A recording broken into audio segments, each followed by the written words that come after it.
I promised you a video on my Tomos A3K. This is a very long-term oily rag restoration project. Always wanted one of these in my collection because I was trying to have one of each model produced during the 80s. So that's an A3K, A3M, A3ML and A3MS. What makes these the rarer of the lineup is they were only available between 82 and the end of 1984. In 85 the electrics got switched to 12 volt. The carb got a modification and the headlight and taillights were changed, and sadly the A3K got dropped from the range, so the A3M became the base model. So you can tell them apart because they have this bicycle style seat, whereas the A3M, the A3ML and the A3MS have a more of a motorcycle style seat, and the rear rack is a chrome tube type item rather than this pressed steel one.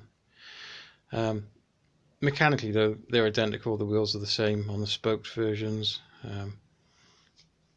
It's got the kind of quite thin headlight that was available on all the 6-volt bikes. Same goes for the rear light.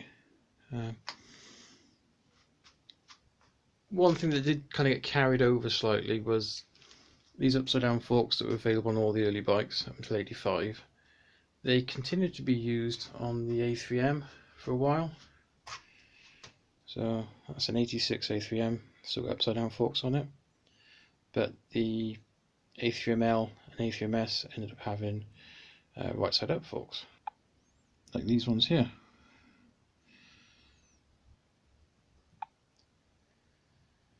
As a project, it was probably the worst you could probably buy because it was missing the entire front end, and the side panels were missing as well. So I had to source a wheel, forks, headlight, speedo.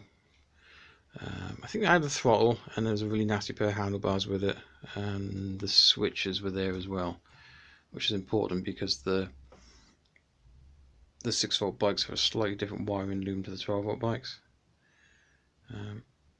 These side panels are off my A3ML, so I've got to get a new sticker for them. This is the right side one. If you ever wondered what these kind of spiky things are for, wonder no more. See? It's for a tyre pump.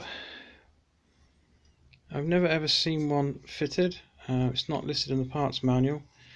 My only guess is that these side covers were used on the early versions of the A3, made during the 1970s, but for some reason the pump was never supplied in the 1980s.